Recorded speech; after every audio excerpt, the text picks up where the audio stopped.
Hey guys, welcome back to another video on the Inside Spurs channels. Hope we are well. Hope we're sort of recovered after the weekend. It was a bit of a mad one. Speaking obviously about a certain 4:30 kickoff. Yeah, mental is probably the best way I can describe that. I mean, the whole weekend as such was mental. You know, United getting beat 4-0. Obviously, Darwin Núñez was doing what he did yesterday. Really happy he did that because he was in my fantasy team, so did really well there.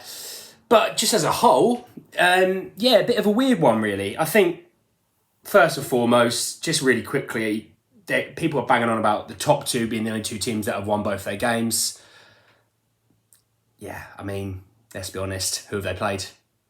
Yeah, leave it there. That's all I need to say. Everyone knows they've not really played any. I mean, Arsenal were the Palace first game of the season. Palace didn't really have a pre-season, so yeah, I'm not regarding those two teams being amazing teams and world beaters. One of them is, one's Arsenal. So less said that than better. But let's talk about the main game. Let's talk about the fixture of the weekend, the main fixture, the one that everyone really cared about. It's the Battle of the Bridge.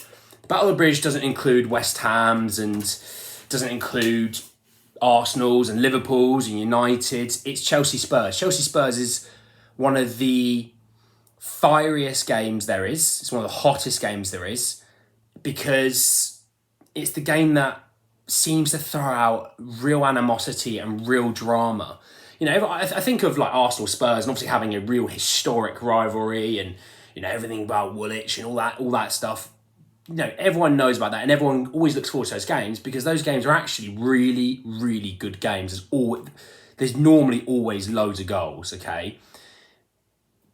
Chelsea Spurs games are different. They are really contested games. We don't even have a great record against Chelsea, but we do go in there and we kick lumps out of them. And the more I watch that game, the more I realise someone has wound the back of the toy. You know, when it comes to Chelsea, they were coming in there and they were trying to bully us. They were trying to kick us and all that stuff. I mean, Havertz seems to be the hardest man in the world on paper. He loves squaring up to people, pushing people, shoving people from behind, you know, shoulder barging people from behind. You know, gets into then Romero comes in, slides into him, and he stays down for 20 seconds. Look, you're not a hard man. Settle down, mate, okay? Something about playing for Chelsea makes a player who, you know, has a great history, a good competitor, friendly competitor, not really much of an a-hole. Go to Chelsea and decide, I need to be one. I need to be this, I need to be that. You don't have to be. Just play the game. Romero told him that this is how it's done. If you want to play like that, let's play like that because I'm happy to come in and really sort you out. He played on the edge, Romero. We all love it, but there comes a point where he will get caught, okay? He will get a sending off. He will give away stupid penalties. So we do need to be wary of that one, especially when it comes to big games like the Battle of the Bridge. That is a big, really real animosity factor in that game. You know, a lot of drama always happens. First half, we didn't play well. We were lucky to be 1-0 down, okay? Because yeah, maybe Chelsea didn't create a ton of great quality opportunities, but there were certain things we were getting away with. We were quite sloppy. We couldn't really get out. We kept giving the ball away at stupid positions. And it was really interesting, the whole Loftus-Cheek right wing back, Reece James right centre back. There was clearly an attitude to take Son out of the game.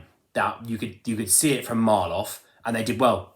Son was non-existent, really. You know, didn't really play a massive factor.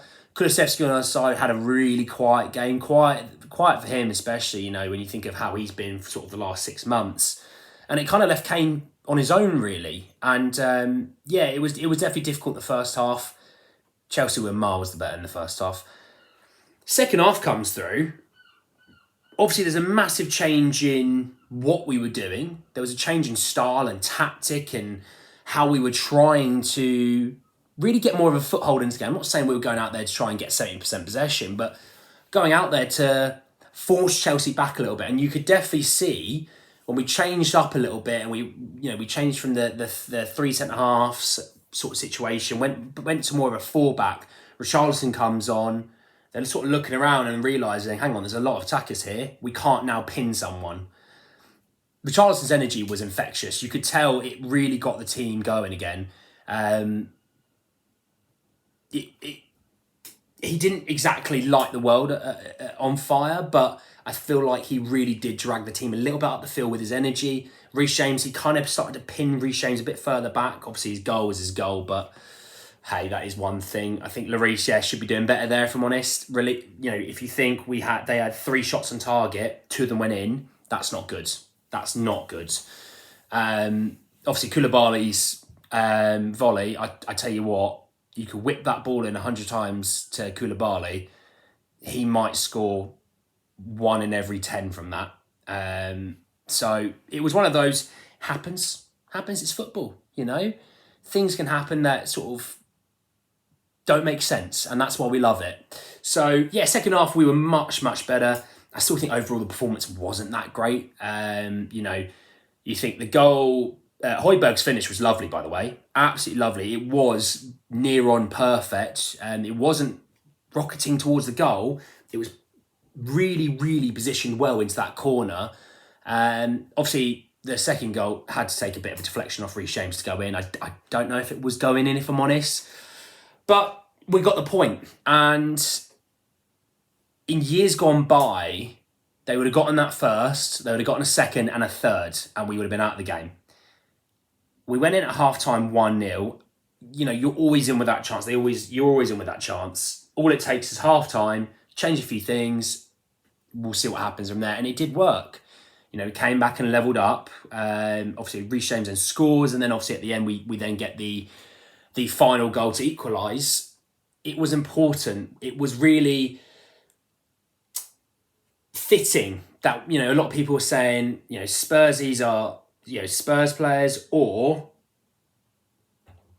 it was always going to be, are we going to be able to be something that we haven't been for years, and defiant, backboned, all these things. And we were the latter, and it was lovely to see. When we were 0 down, I went, I think this could get a little bit out of control.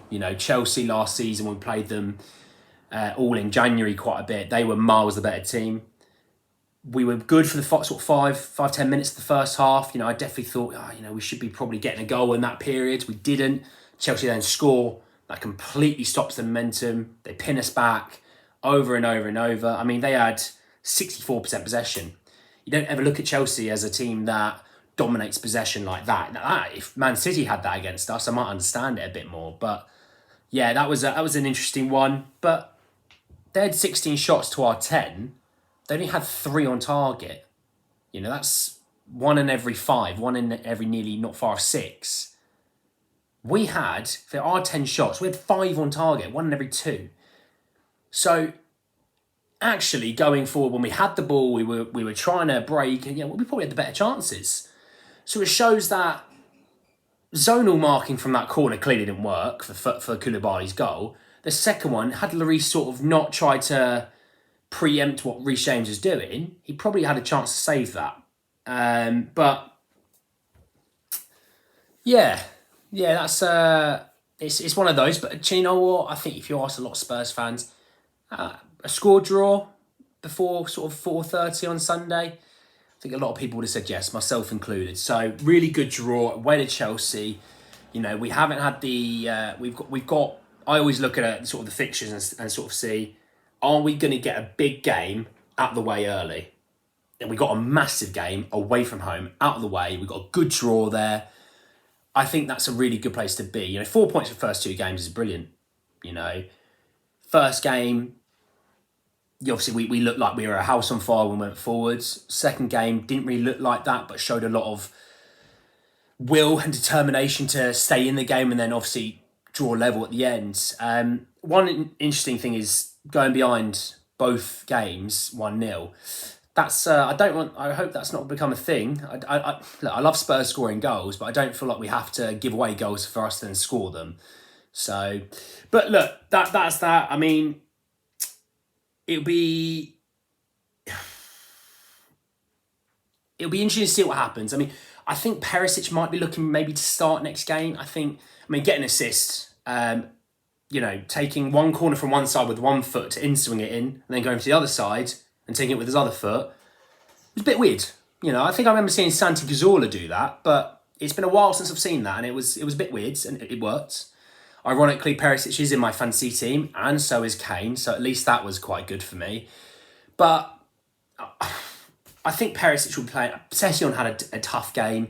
He was a lot sort of left 2-on-1 a lot, and that seems to happen in quite a few big games. I remember Ben Davies getting slagged when we played a Liverpool a couple of years ago, and he was left 2-on-1. Trent and Salah bombing forward against him, and people saying he's out of his depth.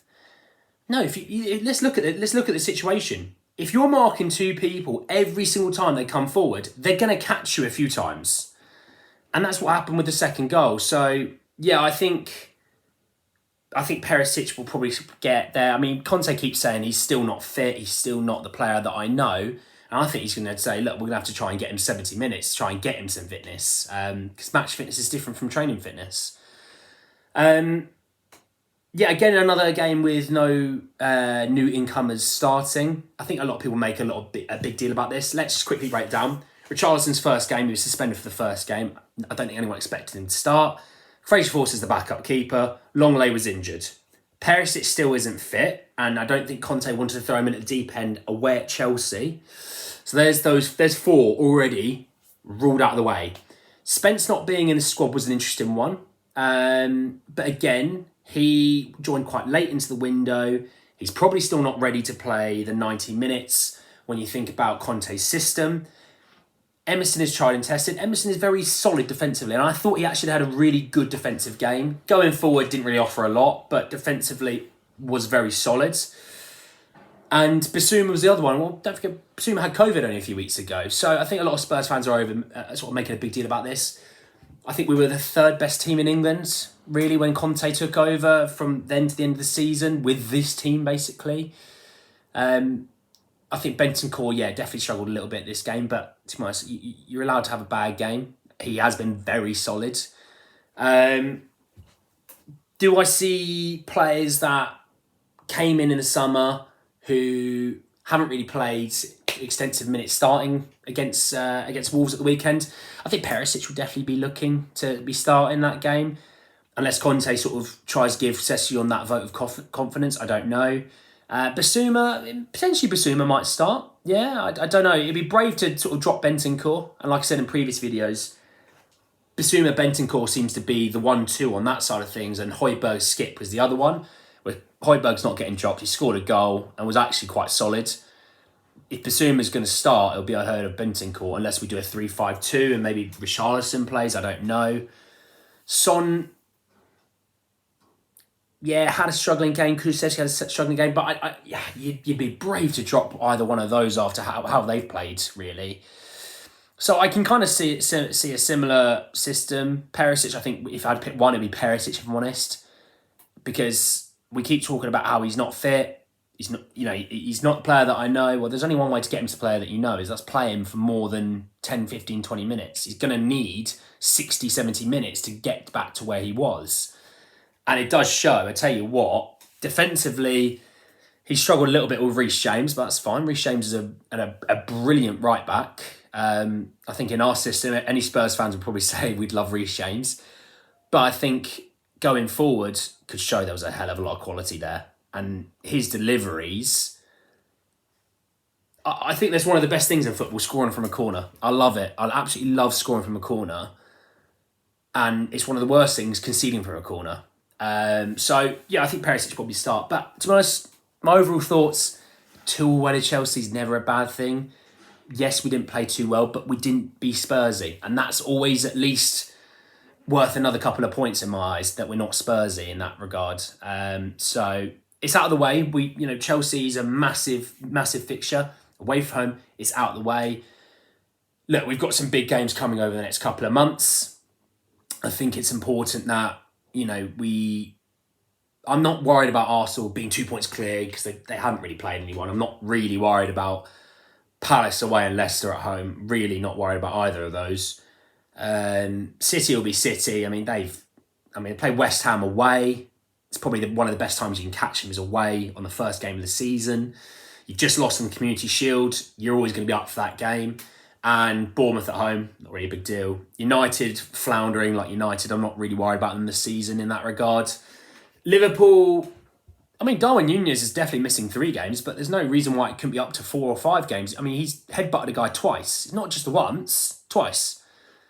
And, you know, Chelsea will be Chelsea, but I think when you look at it, we're 2 points clear of Liverpool already. That's quite nice. We're 6 clear of Man United. You know, it could be more. They've got Liverpool on Monday night. I think we're in a good position already at the start. I'm not going to really look at the league table that much. I think we're 4th at the moment. Yeah, let's just try and keep a bit of run now. Keep a sort of run going. We've got some big games coming in October. I know that, and into November. So let's keep going through August and September. I'll have another video out probably later on today talking about incomings and outgoings. There's some really interesting ones about who we're linked to. One of them I'd really like to get our hands on because he's quite cheap, which you'll know in the next video. But also outgoings, and we'll sort of see from there. But look, it's the 16th of August. You know, you still got a couple of weeks at the end of the window. Let's just wait and see what happens. We're never ever gonna judge Paratici. He is the man. Just let him cook, as they say. Anyway, guys, look, drop a like, drop a comment, hit subscribe. Let me know what you think. Let me know your honest opinions about Chelsea. I think a lot of Spurs fans had some good feelings and some bad feelings. I purposely didn't really talk about the Tuchel Conte situation. Really quickly, I loved it. And the joke is, out of the two, who wins in a fight? I'll always go with Conte. I think he's got some nasty tricks up his sleeve. Tuchel would probably need some weapons, as Mark Goldbridge said on Ben Foster's last YouTube video. But anyway, guys, that's all from me. I'll speak to you all very, very soon.